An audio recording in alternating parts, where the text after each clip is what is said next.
안녕하세요. 반갑습니다.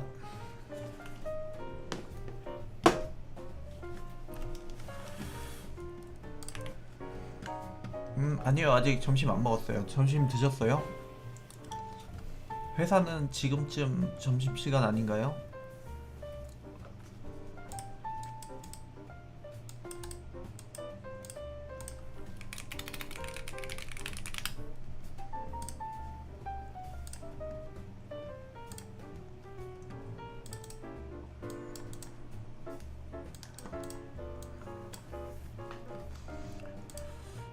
3월 26일, 3월의 마지막 주네요, 이제. 그죠?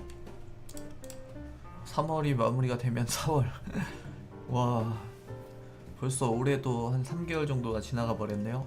1분기가 마무리되는 시점이고, 이제 어느 정도 어닝이 끝났기 때문에 다음 분기 실적에 좀 주목을 해야 되는 뭐 그런 시점이라고 봅니다. 그래서 1분기 실적은 특히 뭐 주목할 만한 그런 업종은 없었던 것 같고요. 대체로 그냥 시장 예상치를 소폭 하회하거나 그냥 예상치에 부합하거나 하는 수준으로 나와서 뭐 좋은 성적표였다라고 이야기하기에는 조금 무리가 있었던 것 같아요. 그래서 그냥 무난했던 그런 시장이었고요. 25년 들어서서 1, 2월 달에는 시장이 참 좋았는데 3월에는 무언가 좀 더 무거워지는 느낌이 좀 더 강하게 듭니다. 확실히 1, 2월 시장하고 비교했을 때는 조금 더 무거운 흐름인데 뭐 대외적인 환경에 좀 불확실성이 남아있다 보니까 아무래도 시장에 영향을 주지 않았나라는 생각도 좀 들고요. 그리고 마땅한 모멘텀이 좀 없었죠. 뭔가 시장을 확 이렇게 불태울 만한 그런 트리거가 있었어야 되는데 딱히 그런 이슈가 나오지는 못했어요. 오히려 이제 트럼프의 그 관세 정책 관련된 불확실성이 좀 더 부각이 되면서 시장의 주요 이제 매크로 지표들을 좀 건드려 놨고 그 이슈로 인해서 미국 시장이 조정을 받았고 그리고 그 영향이 아예 없었다고 하기에는 조금 무리가 있죠. 아무래도 전 세계 중심 시장이 좀 흔들리다 보니까 이렇게 저렇게든 결국은 돌고 돌아서 전 시장에 심리적인 영향을 좀 미치지 않았나라는 생각은 듭니다. 근데 지표를 보니까 확실히 달러 자금으로 들어갔었던 그 투자자들이 달러 표시 자금으로 들어갔었던 투자자들이 꽤 많이 등을 좀 돌린 모양새더라고요. 그래서 뭐 유럽의 독일이라든지 아니면 일본의 엔화라든지 그리고 중국의 위안화라든지 여러 방면으로 좀 분산돼서 재투자가 된 그런 상황입니다. 그러다 보니까 이제 아무래도 달러 향으로 집중된 수급이 분산되면서 나타나는 그런 좀 수급적 효과도 있었던 것으로 판단이 됩니다. 그래서 이제 미국 시장의 주요 기술주들이 조정을 좀 받았던 것 같고요. 그리고 상대적으로 이제 신흥국이라고 할 수 있는 그 외 국가들의 수급이 조금은 살아나는 양상을 지금까지는 보였어요. 이게 작년하고 올해 1, 2월 시장의 가장 극명한 수급적 차이였다고 생각을 합니다. 이 흐름은 당분간 더 지속이 될 거라고 생각을 하고요. 미국 시장이 뭐 당장에 통화 정책상의 변화를 지금 예고하고 있지는 않기 때문에 오히려 이제 독일이라든지 중국 같은 뭔가 좀 대대적인 변화를 맞이하고 있는 시장으로 관심이 조금 더 집중되지 않을까 생각을 하고 있어요. 우리 같은 경우는 뭐 사실 이도저도 아닌 상황이죠. 뭔가 커다란 변화를 나타내고 있지도 않고 그렇다고 해서 지금 이번에 오늘 방송 들어오기 전에 체크를 좀 해보니까 실사지수가 뭐 크게 개선된 게 없더라고요. 그래서 실질적인 기업의 실물 경제상으로는 아직까지는 뭔가 좀 변화의 조짐을 보여주고 있지는 못한 것 같습니다. 1분기는 대체로 뭐 업종마다 조금씩 다르기는 하지만 비수기를 겪는 업종들이 좀 많은 편이에요. 제조업이 그렇고 뭐 의료기기 시장도 그렇고 엔터 사업도 그렇고 그리고 뭐 식품, 제조업 다 마찬가지거든요. 소비주들이 아마 대부분 다 1분기에는 별로 그닥 좋은 실적을 내지는 못합니다. 그리고 나서 이제 2분기부터 시작이 돼가지고 가열되고 3분기, 4분기로 흘러갈수록 이제 성적표가 잘 나오는 케이스가 대부분 한 70% 정도 돼요. 우리 시장 내에 이제 상장해 있는 기업 가운데 한 70%는 하반기로 갈수록 좋아지는 성향을 가지고 있다고 생각을 해보시면 되는데, 뭐 다행스럽다면 1분기 그 비시즌이 지나가는 동안에 큰 폭의 어떤 타격을 받지 않았다라는 거, 그 부분에 대해서는 좀 다행스럽게 생각을 하고요. 지금부터 이제 하반기로 갈수록 안정적인 그런 성적표가 나올 가능성이 높기 때문에 주식을 매매하기에는 이제부터는 좀 좋은 시점이라고 저는 생각을 하고 있어요. 물론 이제 뭐 매크로 환경을 봐야 되고, 그리고 정치적인 요인들도 분석을 해야 되지만, 그냥 기업들이 가지고 있는 본연의 흐름이 그러하다는 거, 그 부분만 생각을 해주시면 될 것 같고요. 현재 우리 시장의 밸류가 그닥 매력적이지는 않거든요. 아직 조정을 받긴 했지만 아직은 제가 보기에 완전히 가격적으로 매력적이다라고 볼 수 있는 밸류는 아니어서 조금 더 시간이 필요할 것 같고요.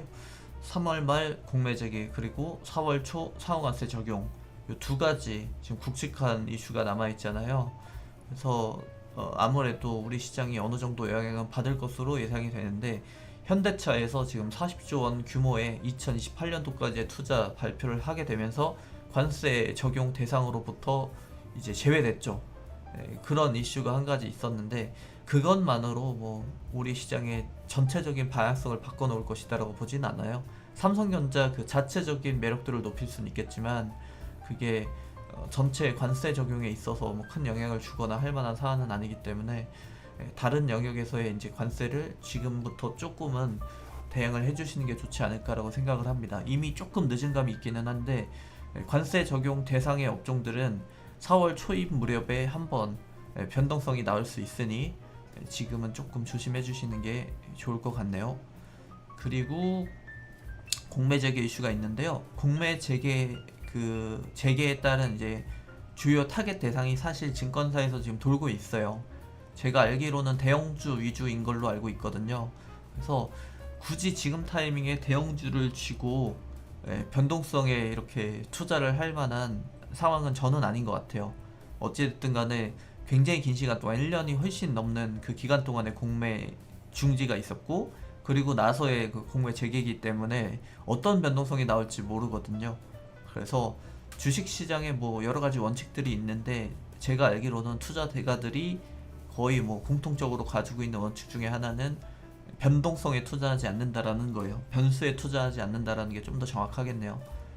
그리고 뭐 정부 정책에 반하는 투자를 하지 말라, 뭐 이런 것들도 있는데, 어찌됐든 간에 이거는 뭐 금융당국의 정책이기도 하고, 그리고 변수이기도 하죠.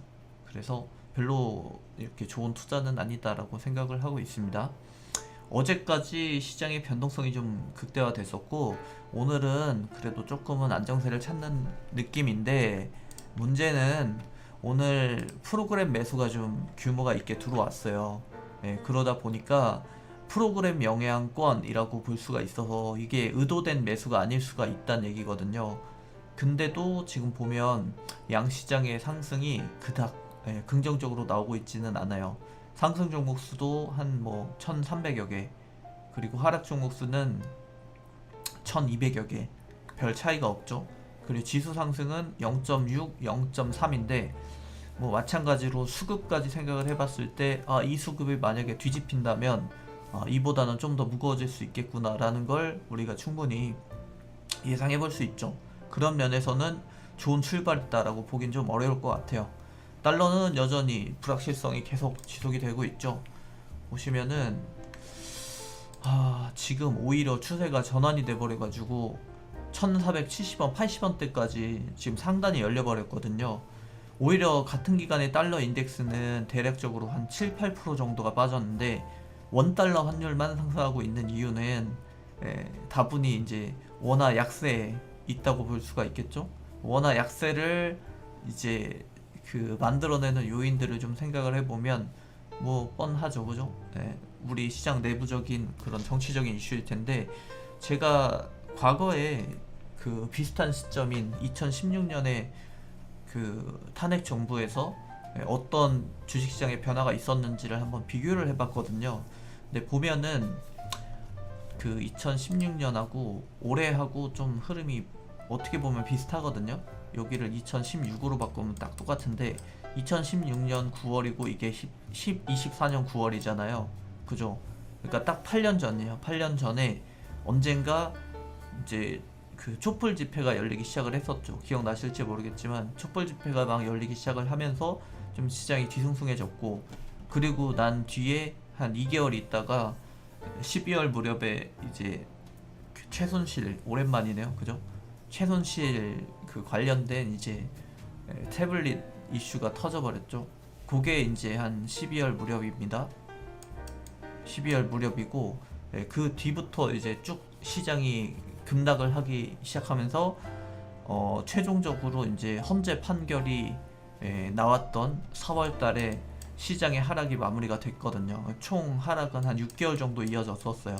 우리 시장에 그대로 대입을 해보면 똑같아요. 사건의 발단도 뭐 비슷했고, 12월 달에 이제 계엄령 선포가 나오면서 시장의 최저점을 만들어냈던 그 지점도 똑같았고, 그리고 지금 헌재소 판결이 한 4월 정도로 예상이 되고 있잖아요. 그래서 그 판결 시점도 공교롭게도 좀 8년 전하고 비슷한 상황입니다. 그래서 그렇게 보시면 결국은 우리 시장을 둘러싸고 있는 정치적인 이런 악재들은 한 올해 한 4월 헌재소 판결을 기점으로 해가지고 해소될 가능성이 조금은 높지 않겠느냐라고 이제 합리적인 좀 판단을 해볼 수가 있죠. 그래서 지금은 막바지 단계잖아요. 그죠? 헌재소 판결을 앞두고 있는, 어떻게 보면 변동성이 가장 극대화될 수 있는 그런 시점이기 때문에 판시장의 평화가 찾아오기는 당장은 조금은 힘들 것 같습니다. 그래서 시간이 조금은 더 필요한 상황이다라고 느껴지고요.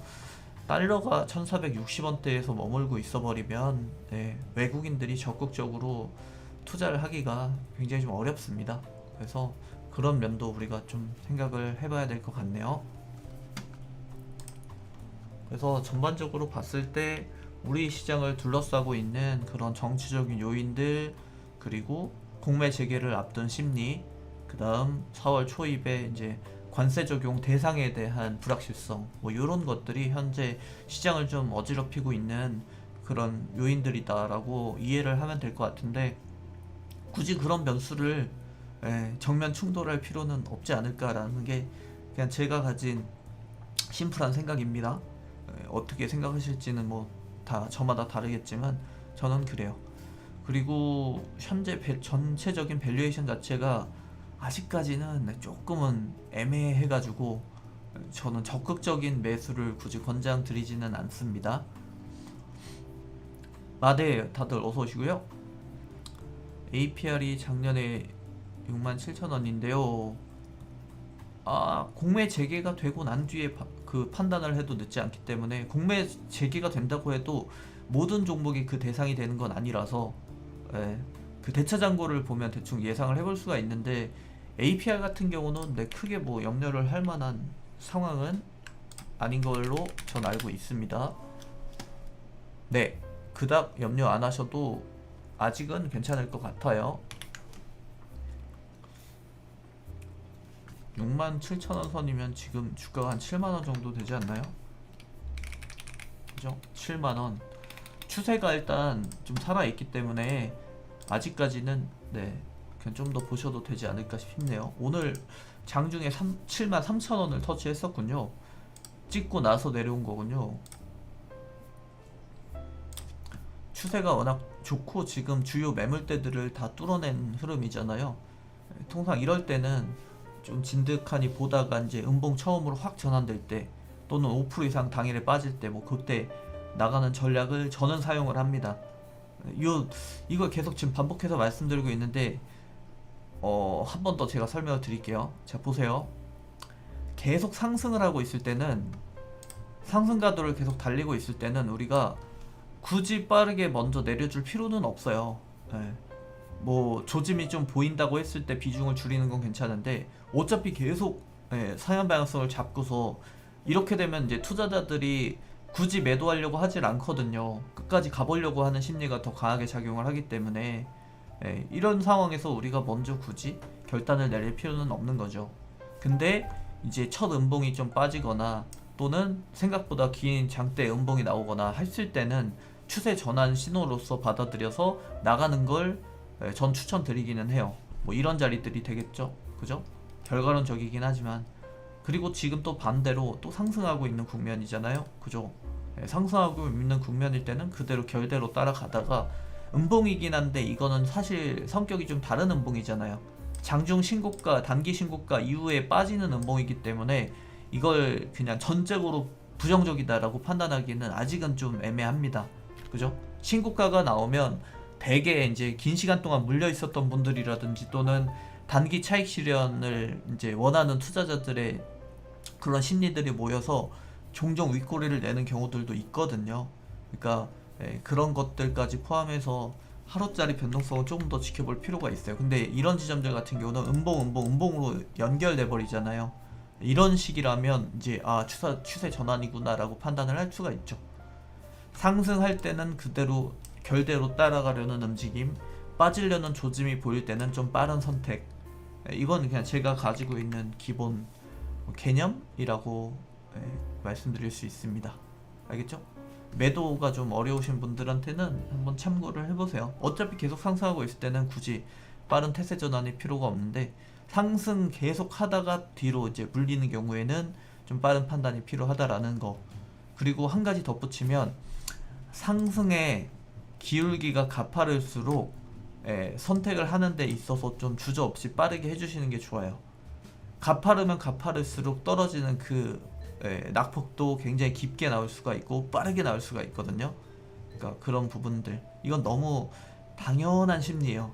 주식시장에 저는 중력이 있다고 믿는 사람이거든요. 기울기가 가파를수록 지면으로부터 멀리 떨어질수록 그 낙하 속도도 엄청 빠르다라는 걸 이제 알고 계시면 좋습니다. 그게 비단 기업에 문제가 생겨서만은 아니에요.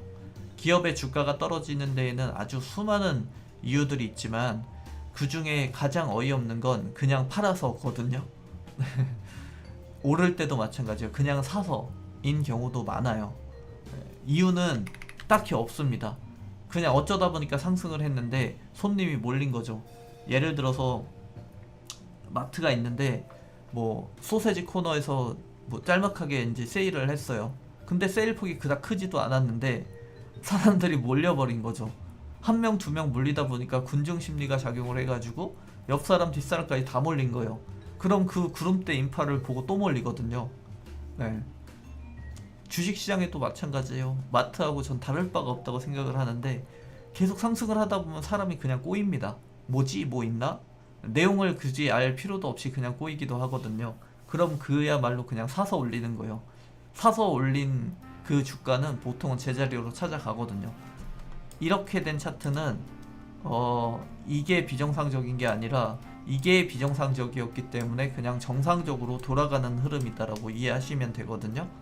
대개 차트들이 이렇게 나오는 경우는 그런 경우들이 많아요. 그냥 사서 올렸기 때문에 그냥 빠진 겁니다. 그걸 이제 반대로 이해하시면 안 되겠죠. 그 심리를 잘 떠올려 보시면은 이런 구간들을 다 이해해 보실 수가 있습니다. 물론 그냥 사서 올린 경우도 있지만 아닌 경우도 있긴 해요. 뭐 예를 들면 기나긴 기업의 뭐 일회성 악재들이 해소가 됐다라든지 아니면 시장의 눌림으로 인해서 제대로 된 평가를 못 받았다라든지 또 아니면 뭐가 있을까요? 뭐 여러 가지 요인들이 있죠. 압력이 해소됐다라든지 아니면 수급이 확 개선됐다라든지 전체 시장의 움직임이 좋아졌다라든지 유동성이 유입됐다라든지 뭐 대외적인 뭐 긍정적인 이벤트가 있었다라든지 업종 내에 있었다라든지 정말 수도 없이 많아요. 그런 부분들을 잘 판단해 주는 거, 그게 조금 더 고급진 매수 전략이죠. 그러니까 매매를 하는 데 있어서 뭔가 좀 더 세련된 방식이라고 저는 생각을 합니다. 얘가 왜 상승을 하고 있는지, 대충 어디까지 상승을 할 것인지 그걸 때때로 이제 다 판단을 해주면서 그에 맞춘 투자를 진행해 줄 수 있다라고 한다면 참 좋겠지만 저는 가르쳐 드리는 입장에서는 일단 기본적인 매매 방식을 알고 있는 게 더 중요하다고 생각을 해요. 팔아야 될 때와 사야 될 때, 나눠 사야 될 때와 좀 무게감 있게 들어가도 될 때를 구분할 수 있으면 참 좋습니다. 풍산이 67,000원 평단이라면 저는 그냥 나가겠습니다. 네. 좋은 평균 단가가 아니어가지고요. 네, 저라면 일단 나가고 다시 기회를 준다면 그때를 모색해볼 것 같아요. 이런 케이스가 조금 다른데 지금 보면은 앞서 설명드린 대로 추세적으로 계속 상승하고 있는 중인데 또 이번에 왜 나가라는 거야? 뭐 어디에 정단을 맞추라는 거야? 라고 방금 생각하셨죠? 이건 케이스가 좀 달라요. 왜냐면 67,000원인 평단이고 지금 보시면 오래 기다리셨을 거란 말이에요. 여기서부터 막 마음고생하면서 뻔하거든요. 67,000원의 평단일 수가 없어요. 그래서 그런 경우에는 만약 여기서 안 팔고 요 추세 전환이 돼버리면 대략적으로 만약에 66,000원이라고 해보죠. 그러면 고작 한 3, 4% 때문에 그 마이너스 때문에 못 팔게 되거든요. 그럼 이제 추세 전환이 되면 일반적인 주식 흐름은 이런 식이란 말이죠. 이렇게 이런 식으로 이렇게 전개가 된다라고 기본 틀을 보면 이렇게 상승을 했으면 조정을 받을 때 이런 식으로 빠지거든요. 고작 그 2, 3% 때문에 못 빼가지고 결국은 마이너스 10%, 20%를 맞이하게 되는 경우가 제가 봤을 때 아주 많아 보입니다. 초입자분들한테. 그죠? 그렇기 때문에 그렇게 되면은 주식을 하기가 진짜 싫어져요. 되게 짜증이 나고. 그런 걸 이제 미연에 방지하기 위해서 저는 잘못 잡은 평단은 가차 없이 평단이 왔을 때 나가라고 권장을 드립니다. 어차피 매매를 충분히 다시 할 수 있어요. 그리고 뭐라고 나무라는 게 아니라 여기서 여기 평단이 잡혔다면 좋은 평단이라고 보기엔 조금 어려워요. 네. 분할 매수를 특히 했다고 하면 더더욱 지금 이 차트에서 여기 평단이라고 하면 높은 자리거든요. 그러니까 이런 경우에는 차라리 감사합니다 하고 리셋해버리고 다시 매매를 노려보셔도 좋습니다.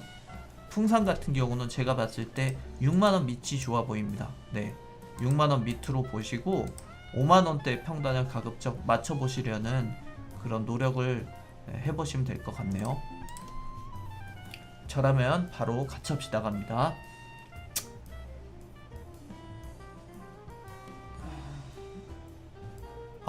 구리 관련주. 자, 클래시스가 매각 이슈가 나왔어요. 그래요? 원래 있었는데 클래시스마저도 아이고 그러네요. 클래시스마저 나가버리면 이제 남는 의료기기 업체들도 없는데 참 그렇네요. 그죠? 루트로닉, 클래시스, 제이시스, 메디칼 3대 업체인데 그 3대 업체가 다 나가버리면 참 거시기합니다.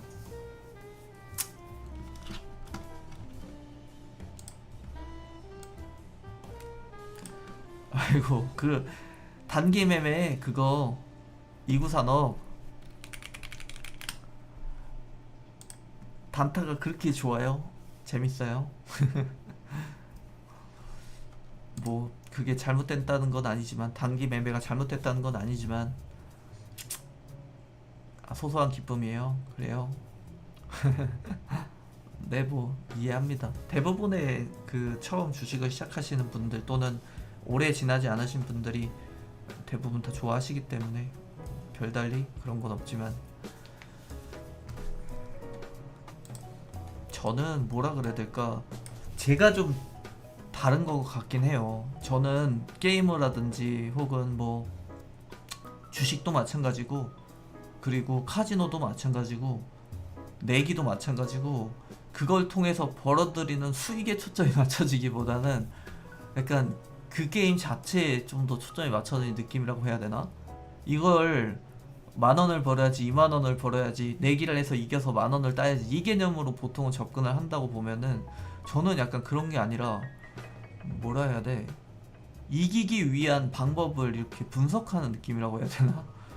그거에 좀 더 가까운 사람인 것 같아요. 카지노도 마찬가지로 돈을 벌려고 하기보다 지금 진심으로 이야기하는 건데 제가 카지노만 7년 했거든요. 한 번도 돈을 벌어야지 이런 느낌으로 한 적은 없고 그냥 이놈을 내 이 기계를 또는 이 딜러를 내가 이겨먹어야지 항상 이 생각이 더 강했거든요. 좀 그런 것 같아요. 그래서 주식도 마찬가지인데 굳이 뭐 여기서 돈을 버는 것도 좀 중요한데 사실 그게 막 하루 수익이 얼마가 쌓여서 월 수익이 얼마가 됐고 이런 거에 관심을 굳이 두는 편은 아니거든요. 그보다는 그냥 지지 말아야지, 어떻게 하면 이 친구를 내가 절대 안 지는 선에서 내가 이길 확률을 높일 수 있을까? 여기에 전 초점이 맞춰져 있는 사람이거든요. 그러다 보니까 단기 매매가 막 엄청 즐겁거나 하지는 않아요. 예. 수익을 봤을 때 그게 막 엄청 막 즐겁다고 해야 되나? 감정적으로 변화는 별로 없는 것 같아요. 약간 AI 같다고 해야 되나? 물론 오래 하기도 했지만은 재미로 하진 않습니다. 저는 또 생계가 달려 있기도 하죠. 제 본업이니까. 그래서 가장 쉽게 그리고 가장 완벽하게 좀 안전하게 이기는 방법을 항상 연구를 하는데, 그러다 보니까 이제 초단기 매매 같은 경우는 아무리 잘하는 사람이 들어가도 전 확률이 50대 50의 게임이라고 보거든요. 예. 그래서 굳이 다른 매매를 했을 때 내가 이길 확률이 50%보다 넘을 것 같은데 라고 판단이 들기 때문에 단기 매매를 막 이렇게 권유하는 편은 아닌 것 같아요.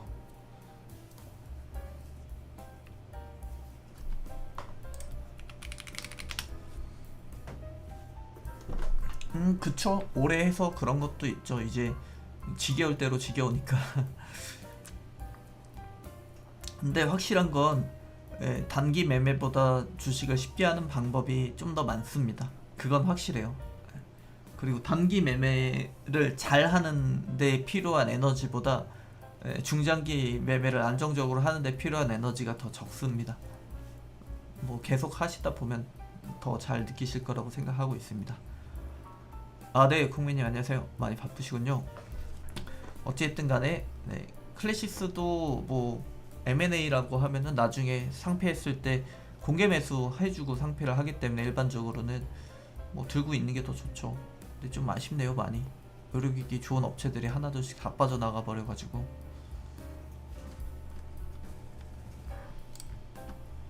그래서 지금 12시 30분인데요. 시장에 뭐 큰 변화는 없는 것 같아요. 그죠? 수급적으로 조금 더 아까보다는 개선이 되는 느낌이고요. 그죠? 전체 시가는 조금 시가 대비 조금 더 올랐네요. 그죠? 0.7, 0.4%니까 아까 제가 방송 시작했을 때 무렵에 0.6, 0.3이었잖아요. 그죠? 각 0.1%씩 더 추가적으로 상승을 하고 있고, 상승 종목 수가 아까는 1300여 개였는데 지금은 1400여 개 정도 나오고 있고요. 그리고 하락 종목 수는 아까는 한 1200여 개였나요? 그랬는데 지금은 1000여 개 정도 나오고 있습니다. 현기가 미국 투자로 관세 악재가 다소 해소돼도 자동차 부분으로 경제 안 좋으면 앞으로도 안 좋지 않나요? 날카로운 지적이죠. 저도 물론 이제 관세 적용 대상으로부터 면제됐다라는 점은 참 다행스럽다고 생각을 하고 있어요. 자동차가 첫 번째 타겟이었거든요, 사실. 그런데 그보다 이제 사실 우리가 본질을 꿰뚫어 보려고 한다면 관세에만 너무 초점을 유지할 게 아니라 실질적으로 그 해당 업종이 가지고 있는 이제 성장성이라든지 현재 업황 같은 것들을 저는 생각을 해봐야 된다고 보는데, 그런 면에서는 미니군님 말씀하신 대로 저는 딱히 막 긍정적인 그림이 그려지진 않는 것 같아요. 그래서 그리고 그런 면도 있고, 앞으로 긴 시각으로 봤을 때 저는 한 투자자의 입장에서 제조업보다는 좀 인건비 영향을 덜 받는 업종 위주로 투자를 집행해야지 좋은 결과가 나올 것이다라고 보는 입장이긴 하거든요. 혹은 그게 아니라면 이제 내수 위주의 시장보다는 이제 글로벌 시장 위주로 공급을 할 수 있는 그런 업종 내지는 기업에게 투자를 해야 된다라고 생각을 하고 있는 입장에서 자동차는 저에게는 매력적인 투자처는 아니에요.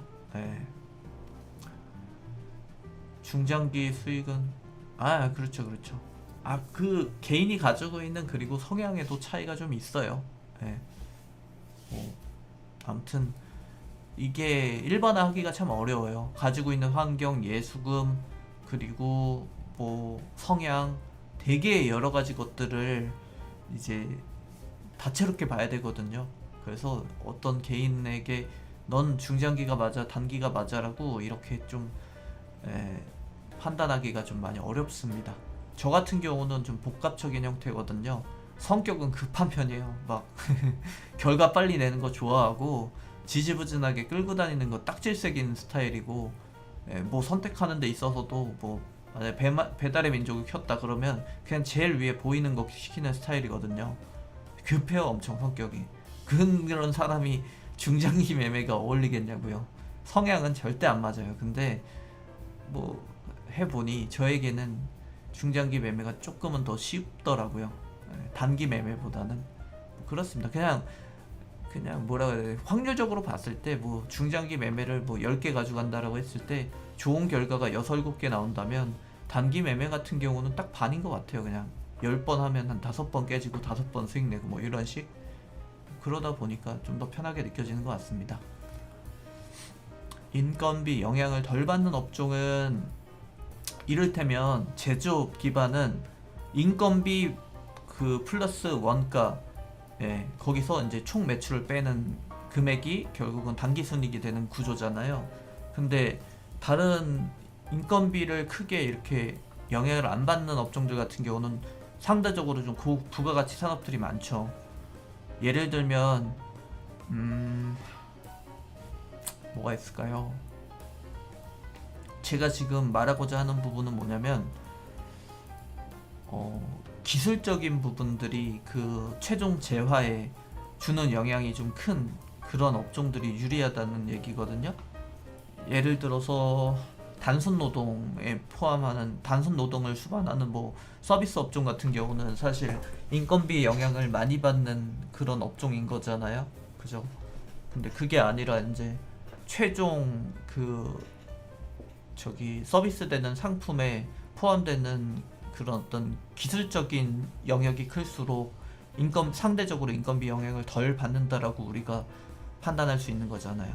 반도체 입장에서 봤을 때는 기존 D램이나 뭐 낸드보다는 HBM이 훨씬 더 인건비 영향을 덜 받는 업종이잖아요. 똑같은 인건비지만 HBM 같은 경우는 상대적 고부가가치 상품이다 보니까 뭐 그런 식입니다. 어떤 특정 업종만 인건비 영향을 덜 받는다라기보다는 같은 업종 내에서도, 그러니까 비율로 따졌을 때 10,000원짜리가 있고 10,000원짜리에서 5,000원이 인건비인 업종이 그 상품이 있고, 똑같은 업종 내에서도 이게 뭐 20,000원인데 같은 5,000원짜리 인건비가 들어가는 상품이 있을 거잖아요. 그럼 저는 이 친구가 결국은 나중에 좋아질 것이다라고 보는 거죠. 너무 당연한 이야기인데 지금 시점에서 이 이야기를 왜 하는 거냐면 시대가 좀 크게 변화하고 있음을 느끼기 때문이에요. 뭐 여러분들도 다 지금 느끼고 계시겠지만 저는 이 4차 산업혁명이라는 이야기가 2010년 중반에 처음 나왔던 걸로 알고 있는데요. 그때부터 시작된 변화가 조금씩 계속 이제 나비효과를 불러일으키면서 2020년도 코로나 이후부터 좀 가속화되고 있다고 느끼거든요. 그래서 시대가 1차, 2차, 3차 산업혁명으로 지속적으로 발전을 해왔잖아요. 그리고 이번 4차 산업혁명을 통해서 또 한 번의 이제 커다란 그런 기술 혁신을 앞에 두고 있는 상황인데, 이번 발전으로 인해서 사장되고 또는 이제 부각되는 그런 업종의 편차가 전 가장 클 것이다라고 예상을 하고 있는 편이에요. 그러니까 사장되는 업종들도 제일 많을 것이고, 반대로 이제 기술 혁신 과정에서 새로 수면 위로 올라올 만한 그런 업종들도 제일 많을 거라고 예상하고 있어서 당연히 가급적이면 사장될 산업보다는 이제 시대의 흐름에 그대로 편승해서 갈 만한 그런 업종에 우리가 투자를 해줘야 되겠죠. 과거에 제가 3차 산업혁명까지는 아니고요. 그 당시엔 고등학생이었기 때문에 3차 산업혁명이 막 가속화되고 나서 이제 주식시장의 활성화를 불러일으키고 난 직후에 시장에 처음 들어왔거든요. 그래서 그 이후의 변화도 간접적으로나마 체험을 했고, 그 다음에 산업혁명급은 아니지만 이제 스마트폰의 보급으로 인해서 시장에 커다란 변화를 불러일으켰는데, 그 무렵엔 제가 주식을 굉장히 좀 활발하게 투자를 하고 있었던 시점이어서 몸소 그걸 다 경험을 해봤거든요. 이번 같은 경우도 AI라고 하는 커다란 하나의 이제 메가 트렌드가 전환이 됐잖아요. 그죠? 자동화라고 하는 키워드가 등장을 한 건데, 이번 변화의 이 길목에서 많은 기업들이 그 수혜를 가져갈 거고, 또 반대의 대척점에 서 있는 기업들은 시장에 소외를 받거나 또는 완전히 사장될 수도 있다라고 그렇게 보고 있어요. 그래서 그 구분을 하고 있는 겁니다. 누가 살아남을 것인가. 직접 수혜주들이 있고 간접 수혜주들이 있어요. 직접 수혜 같은 경우는 말 그대로 그 기술 혁신의 중심에 있는 기업들이 되겠죠. 뭐 이를테면 HBM 관련주들이 지금 그렇잖아요. 그런 것도 있지만 간접적으로 이런 어떤 경제적 변화도 있고 사회적 변화도 있잖아요. 문화적 변화도 있을 테고, 그죠? 그런 이제 변화 과정 속에서 나는 별것 하지 않고 그대로 월 본 사업을 하고 있었는데 시대가 변함으로 인해서 나한테 이제 뭐 낙수 효과를 좀 줄 수 있는 그런 업종들도 되게 있죠. 그리고 또 뭐가 있을까요? 뭐 그렇습니다. 아니면 뭐 파생 업체들도 있죠.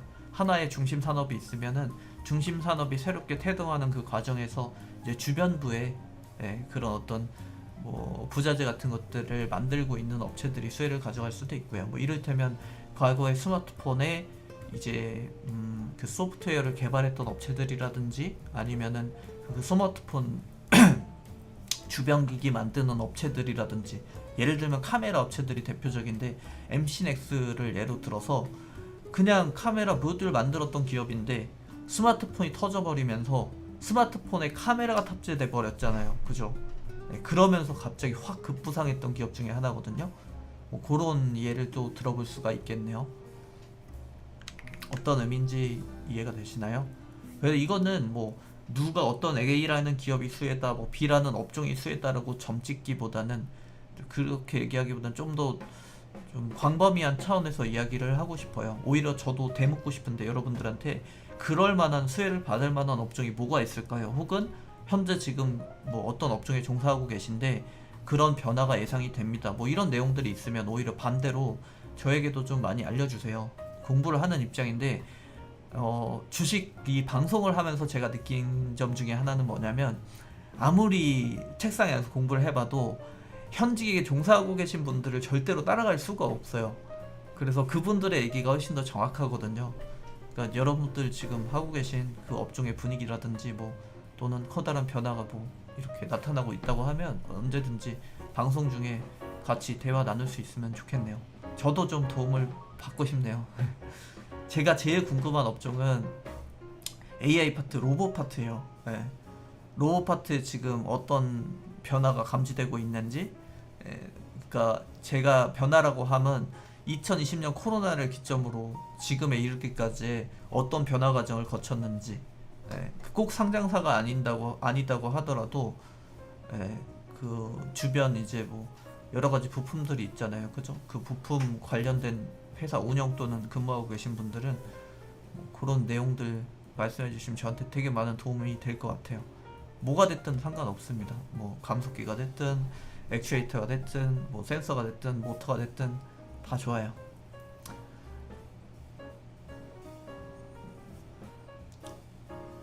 오전에 707포인트에 레버리지 150을 샀는데요. 아니요. 그러니까 뭐라 그래야 될까? 투자는 자유롭게 하시면 돼요. 저를 어떻게 활용을 해주시면 되냐면 저는 겸손 떨려고 하는 이야기가 아니라 남들보다 엄청 뛰어나다라고 생각하지 않아요. 네, 저보다 똑똑하고 그 눈치 빠르고 유능한 사람들이 시장에 넘쳐난다고 생각하는 사람이에요. 제가 여기에 있는 이유는 그저 그 불특정 다수 가운데 저보다 경험이 조금 더 적거나 이제 막 시장에 들어온 초입자분들이거나 그런 분들이 계실 수 있잖아요. 그분들한테 과거에 제가 오랜 시간 동안 경험했었던 그 과정에서의 시행착오를 좀 덜 겪게 하기 위해서 경험자로서의 이야기를 해드리려고 하는 거거든요. 뭐 내가 엄청나게 뛰어나서 뭐 여기 계신 투자자분들 머리 위에 있기 때문에 이렇게 저렇게 지시하려고 나온 게 아니라 이제 시행착오를 좀 덜 경험하게 해드리기 위함이라고 생각해 주시면 될 것 같아요. 예를 들면 뭐 어떤 길이 있는데 어둡습니다. 근데 제가 그 밤길을 그 주민이기 때문에 몇 번 더 많이 와 봤어요. 더 많이 오갔어요. 그런 상황에서 확실하진 않잖아요. 어두우니까. 그죠? 근데 그래도 아무래도 이쪽보다는 조금 더 나은 선택인 것 같습니다. 의 느낌으로 저를 활용해 주시면 될 것 같아요. 완벽한 이정표라는 느낌보다는 GPS라는 느낌보다는 그냥 뭐 가이드, 길잡이, 여행 가이드들도 많이 틀리시잖아요. 그죠? 뭐 그런 느낌입니다.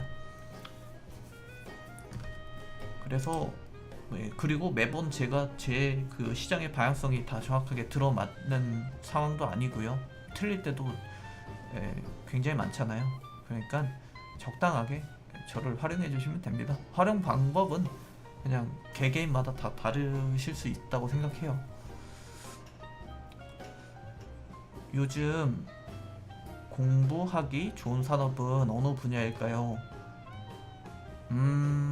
저는 코로나 이후에 로봇 관련 산업에 대해서 공부를 제일 많이 했던 것 같고, 그리고 관심이 많은 분야는 의료기기 쪽인 것 같아요.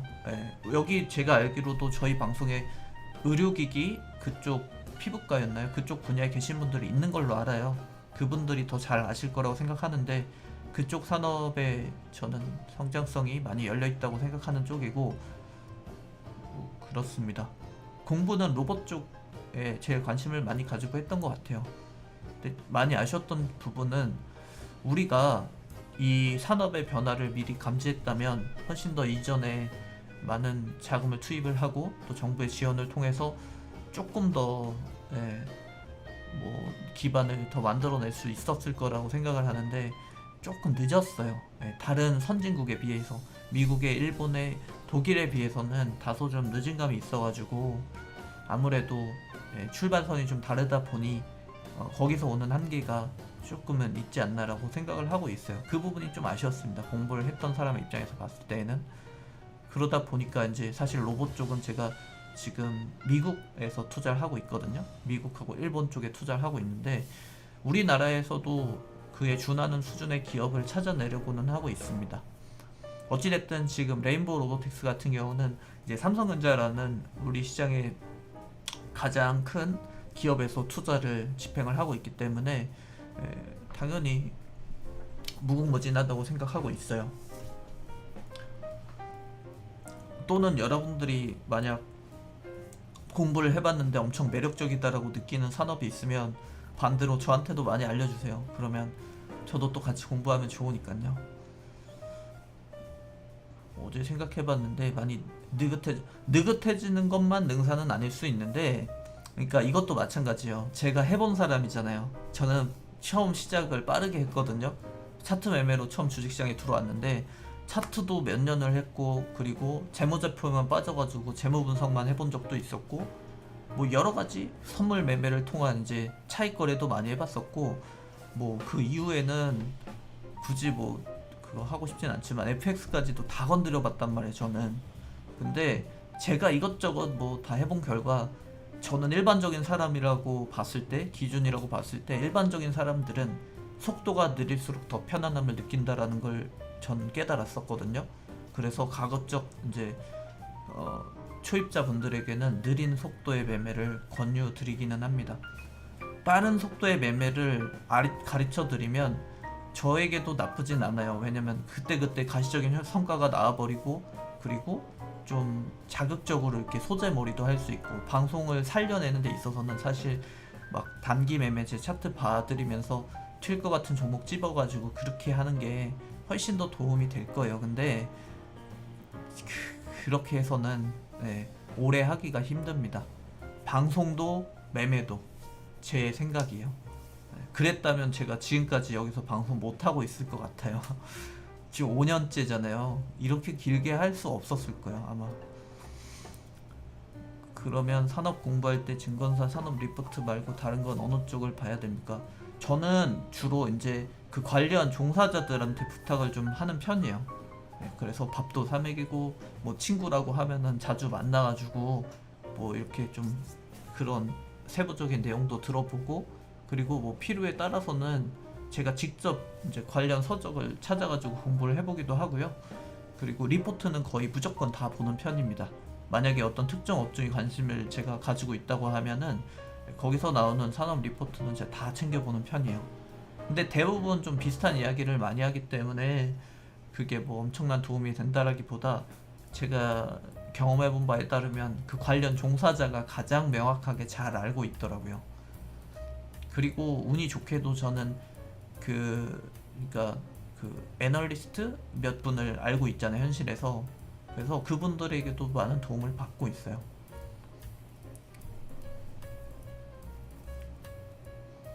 AI가 진단하고 수술 로봇하고 살아남는 직업이 몇 개가 될까요?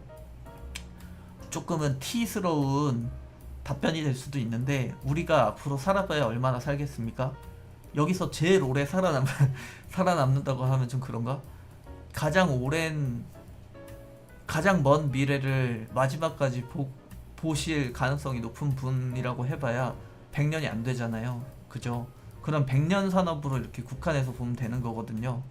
앞으로 향후에 이제 100년 이후에 어떤 변화가 일어날지에 대해서 이렇게 마지노선을 놓고 보면 되는데, 말씀하신 뭐 수술이라든지 진단이라든지 이런 파트 같은 경우는 전 개인적인 생각인데 AI로 완벽 대체될 수 없다고 보는 쪽이에요. 100년 내로는. 예, 물론 그 이후에 다음 세대들은 모르겠지만 100년 이내로 가능하다고 보지는 않습니다. 예. 수술을 하는 그 과정에서 여러 가지 변수들도 존재할 것이고, 그리고 아직까지 그 정도 수준의 데이터만을 가지고는 완벽하게 AI 대체는 안 될 거라고 봐요. 의료 쪽은. 그래서 그쪽은 이제 그렇게 가능성을 높게 보진 않는데, 오히려 저는 은행 쪽, 은행업에 종사하고 계신 분들에겐 죄송한 얘기지만 금융 파트는 인간보다 로봇이 훨씬 더 낫거든요. 무슨 일을 하든지 간에. 대출 상품을 서칭하는 경우에도 마찬가지고, 그리고 산술적인 계산을 하는 데 있어서도 마찬가지고, 오히려 실수가 더 많이 나오죠, 인간이 함으로써. 그런 부분들은 사실 AI로 대체됐을 때 가져갈 수 있는 이점이 더 많다라고 느끼기 때문에, 그런 부분들은 100년 이내로 대체될 수 있다라고 보긴 합니다. 그리고 뭐 단순 노동 같은 경우는 얼마든지 대체될 수 있는데, 이제 단순 노동이 대체되는 데 있어서의 이제 좀 과정이 필요해요.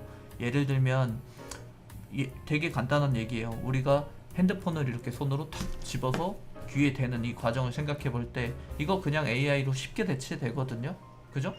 근데 그러기 위해서는 대중화라는 과정이 필요하고, 그리고 가격적으로 양산화를 만들어내는 데 있어서 효율성을 만들 수 있어야만 해요.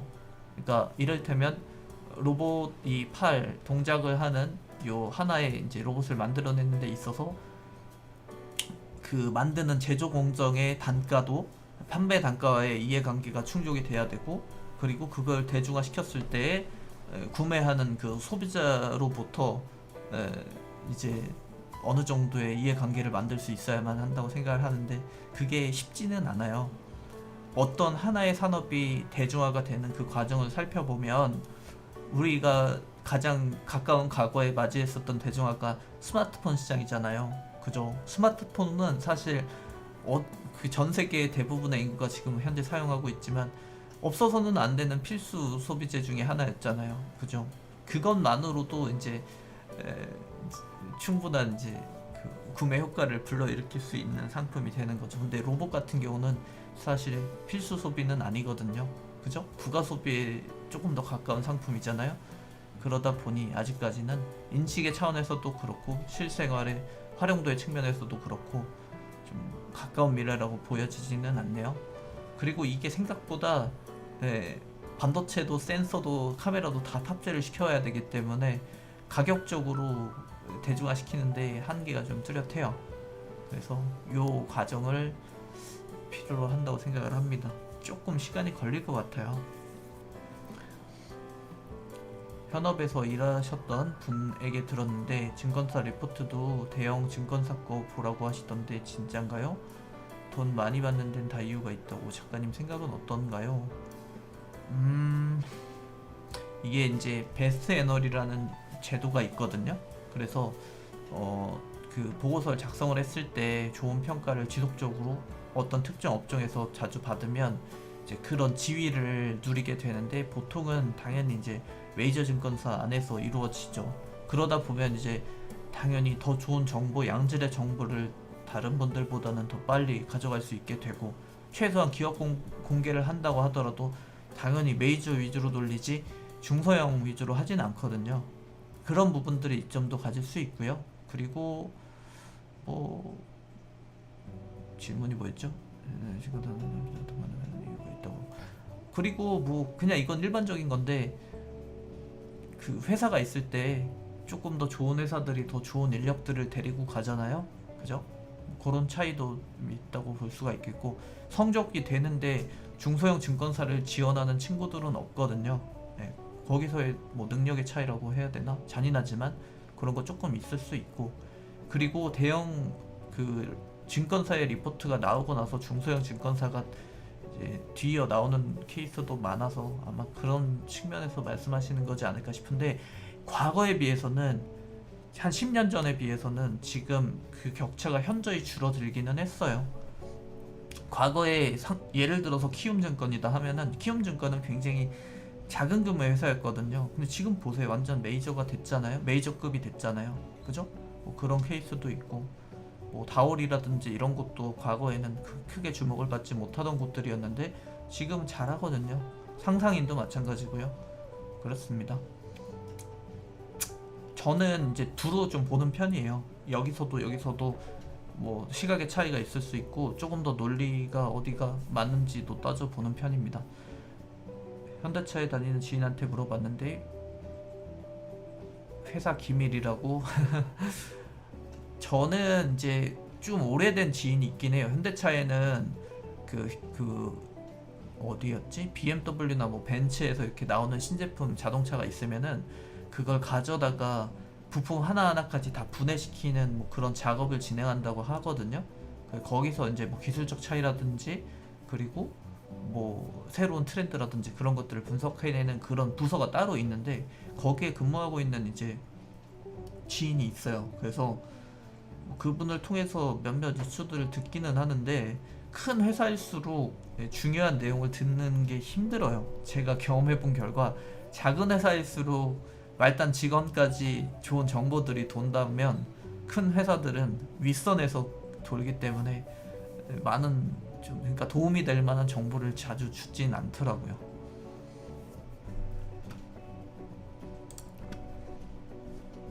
EM택은 전자담배 그 부품 만들어주는 회사인데, 약간 뭐라 그래야 되지? 트렌드가 좀 지나간 느낌이라고 해야 되나? 네, 한때 정말 유망주긴 했거든요. 제가 관심주로 봤던 게 한 21년도였나? 그때였던 것 같은데, 그 당시 제가 분석했을 때 2만원 밑에 가격은 상당히 매력적이었어요. 네, 그래서 만원대 매수하고 장기 투자했을 때 괜찮은 기업으로 분석했던 기억하는데, 그리고 난 뒤에 지금 두 번의 상승이 있었고, 그리고 대추세가 한번 전환이 돼서 지금은 중기 바닥권까지 내려앉았네요. 그죠? 이러면 이제 제가 처음에 분석했던 그 당시의 가격으로 회귀한 건데, 아마 그럴 만한 사유가 있었을 거예요. 이게 제조업이기 때문에 이 정도 주가 빠지려고 그러면은 어닝의 변화가 있지 않고서야 좀 힘들거든요. 아마도 제 예상이 맞죠. 좀 보면은 한 최근 2년간 적자를 벗어나질 못하고 있어요. 그래서 이렇게 되면은 이제 근본적인 기업 가치의 훼손으로 우리가 보기 때문에 하락에 어느 정도 정당한 이유가 있다고 전 받아들여집니다. 명분이 뚜렷한데요, 하락의 명분이. 그래서 EM택 같은 경우는 좋은 기회가 왔을 때 저는 그냥 교체하라고 말씀드리고 싶습니다. 첨보 2차전지도 마찬가지로 지금은 사실 답을 내기가 쉽지가 않아요. 그래서 답을 내실 거라면 좀 길게 보시거나, 또는 좋은 기회가 왔을 때 그냥 교체해버리는 걸로. 좋은 교체 시점이 오면 제가 다 알려드립니다. 그때 괜찮은 기업으로 한번 바꿔보시는 것도 좋을 것 같아요. 교체해서 정말 좋은 기업으로 교체해서 회복을 하는 케이스도 정말 많이 나와요. 그러니까 너무 절망 안 하셔도 괜찮습니다.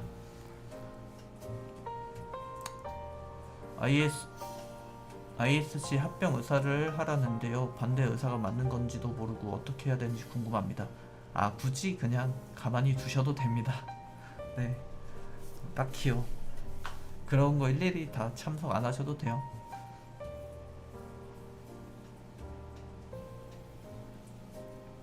증권사 리포트를 믿어도 될런지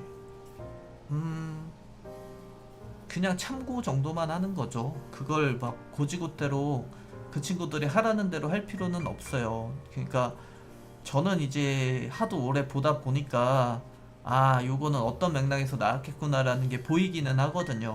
가령 예를 들어서 그냥 월간지 마냥 특정 어떤 뭐 이런 이야기 하긴 좀 그렇지만 계약 관계를 가지고 있는 기업 같은 경우는 그냥 꾸준히 내줍니다.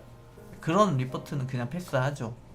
볼 필요도 없는 리포트라고 저는 생각을 하는데 그런 리포트 그리고 추천주 리포트는 볼 필요가 없어요. 예. 추천주를 보면 뻔하거든요. 제가 그냥 말할 수도 있어요. 항상 포함되는 기업들 삼성전자, 하이닉스, LG화학, 뭐 아모레퍼시픽 그 다음에 뭐 있습니까? 한화 뭐 이런 기업들은 그냥 패시브로 편입을 해서 계속 추천주로 똑같이 내기 때문에 봐줄 이유가 없죠. 그죠? 그리고 그냥 개인적인 생각인데 우리나라 구조상 뭐 쉽게 변화하진 않을 테지만 좀 시장에 잘 알려져 있지 않은 좋은 작은 기업들이 많거든요. 우리 시장에 충분히 저평가되는 기업들이 수두룩한데 발간되는 그 보고서 가운데서 거의 70% 이상은 다 대형주예요. 대형주가 아니면 관심을 끌기도 어렵고 뷰도 안 나오고 그리고 뭐 그런 그 이해관계를 맺기도 힘든 걸로 알고 있어요. 그러다 보니까 이제 계속 그쪽으로 치중되어 있는데 전 그런 부분들이 좀 아쉽습니다. 굉장히 좋은 애널리스트들이 많거든요, 업종에. 근데 그런 분들이 좀 좋은 작은 기업들을 발굴해내는데 좀 더 초점을 맞추고 일해주시면은 우리 같은 투자자, 일반 투자자들 입장에서 엄청 도움이 많이 될 테잖아요, 그죠? 그런 게 좀 아쉬운 것 같아요. 산업보고서는 그래도 믿어도 되지 않나요? 산업보고서는 대체로 좋죠, 내용이. 네. 도움이 되는 내용들이 많은 편이죠.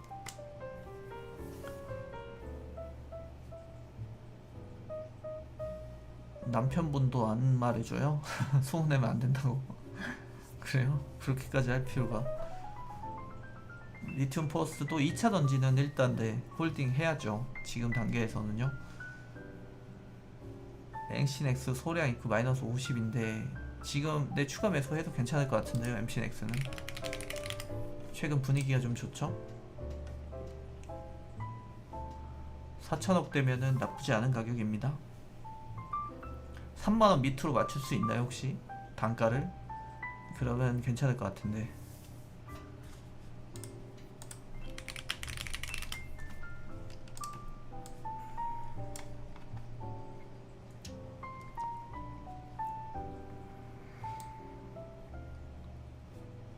수박에 300억이니까 맞추고 3,000원 3만원 3만원 밑으로만 맞추시면 좋을 것 같아요. 편안할 것 같습니다. 이 친구가 탄력을 좀 받으면 조금 이르기는 하지만 만약에 사이클이 제대로 돌면 저는 3만 중반에서 잘 받으면 4만원대까지도 지닐 가능성이 있다고 보긴 해요. 엠신엑스는 잠재력 있는 기업입니다. 여긴 긴 시간 동안 소외되긴 했죠. 아, 네. 맞춰 놓으시면은 괜찮을 것 같아요. 저는 작은 기업은 보고서 찾기도 힘들죠. 거의 잘 안 하죠. 근데 저기 뭐야, 그 젊은 친구가 하는 거 있는데 유튜브 뭐더라? 거기 들어가 보니까 자주 하더라고요. 작은 기업들도 분석을 많이 하는 그 친구가 있는데 이름을 까먹었어요. 뭐더라? 무슨 작가인가? 뭔가에 있습니다. 우리나라 최초 AI 반도체라고까지만 알고 있습니다. 아, 그 남편분 회사요? 그래요? 이 작가인가 모르겠어요. 아무튼 뭐 그런 채널이 있는 것 같은데 거기서 작은 기업들도 분석을 많이 하는 것 같았습니다. 궁금하신 점 있어요, 여러분? 죄송합니다. 작은 홍보 한번 해봤습니다. 궁금하신 점 있어요, 여러분? 1시간 딱 지났네.